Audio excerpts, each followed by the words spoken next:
नमस्कार। स्वागत है आप सभी का हमारे YouTube चैनल कालिंदी गुरुकुल पर। पिछले वीडियो में हमने गुणवाचक विशेषण को विस्तार से बताया है। आज हम संख्यावाचक विशेषण और उनके भेदों के बारे में बताएंगे। तो चलिए अब शुरू करते हैं। संख्यावाचक विशेषण, जिन विशेषण शब्दों से संज्ञा या सर्वनाम की संख्या का बोध हो उसे संख्यावाचक विशेषण कहते हैं।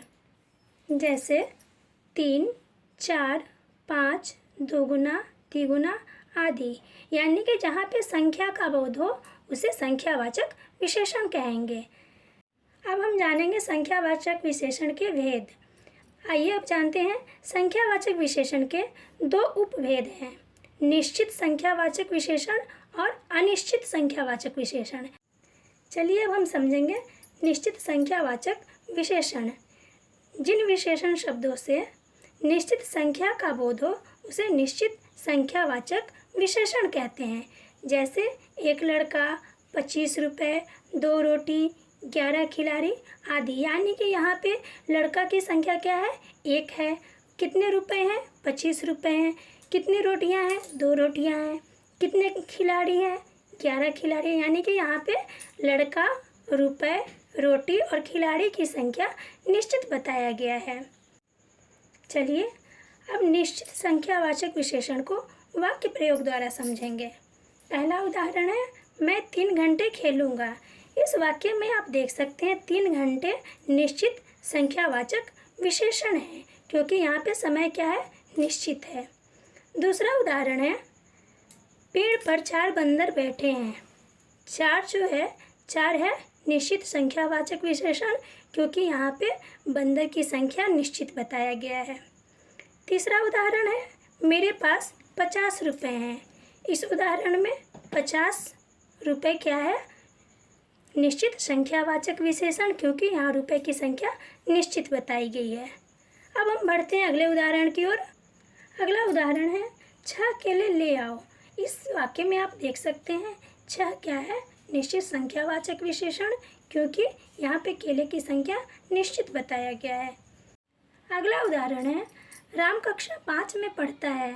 इस वाक्य में आप देख सकते हैं 5 है निश्चित संख्यावाचक विशेषण, क्योंकि यहाँ पे कक्षा की संख्या निश्चित बताया गया है, यानी कि 3, 4, 50, 6 और 5 है निश्चित संख्यावाचक विशेषण। अब हम जानेंगे अनिश्चित संख्यावाचक विशेषण।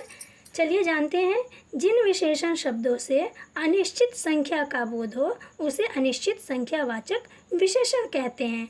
जैसे कुछ लोग, थोड़े बच्चे, बहुत सी पुस्तकें आदि। यहाँ पे आप देख सकते हैं यहाँ पे कोई भी निश्चित संख्या नहीं बताया गया है, यानी ये क्या है? अनिश्चित संख्यावाचक विशेषण। अब हम जानेंगे अनिश्चित संख्यावाचक विशेषण के वाक्य प्रयोग। चलिए अब हम कुछ उदाहरणों द्वारा इन्हें समझेंगे। पहला उदाहरण है, वहाँ कुछ लोग खड़े थे। इस वाक्य में आप देख सकते हैं कुछ है अनिश्चित संख्यावाचक विशेषण, क्योंकि वहाँ कुछ लोग खड़े थे। ये लोगों की संख्या यहाँ निश्चित नहीं है। कितने लोग खड़े थे या कोई निश्चित नहीं बताया गया है। अगला उदाहरण है, आज वर्ग में थोड़े बच्चे ही उपस्थित थे। इस वाक्य में आप देख सकते हैं थोड़े शब्द क्या है? अनिश्चित संख्यावाचक विशेषण, क्योंकि वर्ग में बच्चे उपस्थित तो थे लेकिन थोड़े थे। यहाँ पे संख्या नहीं बताया गया है कि कितने बच्चे उपस्थित थे। बढ़ते हैं अगले उदाहरण की ओर। पुस्तकालय में बहुत सी पुस्तकें होती है। इस वाक्य में बहुत सी क्या है? अनिश्चित संख्यावाचक विशेषण, क्योंकि हम सभी जानते हैं पुस्तकालय में बहुत सी पुस्तकें होती हैं, लेकिन वहाँ पे कोई काउंट नहीं किया गया है, कोई गिनती नहीं किया गया है, इसलिए बहुत सी यहाँ पे क्या होगा? अनिश्चित संख्यावाचक विशेषण है। अगला उदाहरण है, यहाँ सभी लोग खड़े रहेंगे। इस वाक्य में सभी क्या है? अनिश्चित संख्यावाचक विशेषण है, क्योंकि यहाँ पे लोगों की संख्या निश्चित नहीं किया गया है। अगला उदाहरण है, कई लोग ऐसा कहते हैं। इस वाक्य में आप देख सकते हैं कई क्या है? अनिश्चित संख्यावाचक विशेषण, क्योंकि कई लोग ऐसा कहते हैं, लेकिन कितने लोग कहते हैं ये कोई संख्या निश्चित नहीं है, इसलिए कई क्या है? अनिश्चित संख्यावाचक विशेषण है। यानी कि इसे हम ऐसे भी समझ सकते हैं, जहाँ पर संख्या का बोध हो उसे क्या कहेंगे, संख्यावाचक विशेषण। जहाँ पर निश्चित संख्या का बोध हो उसे कहेंगे निश्चित संख्यावाचक विशेषण। और जहाँ पर कोई निश्चित संख्या न दिया गया हो वह क्या होगा, अनिश्चित संख्यावाचक विशेषण। मुझे आशा है आप संख्यावाचक विशेषण और उनके भेदों को अच्छे से समझ गए होंगे। अगले वीडियो में हम बताएंगे प्रयोग के अनुसार निश्चित संख्यावाचक विशेषण के प्रकार और उनके उदाहरण। मुझे उम्मीद है ये वीडियो आप सबके लिए बहुत उपयोगी होंगे। मिलते हैं अगले वीडियो में। धन्यवाद।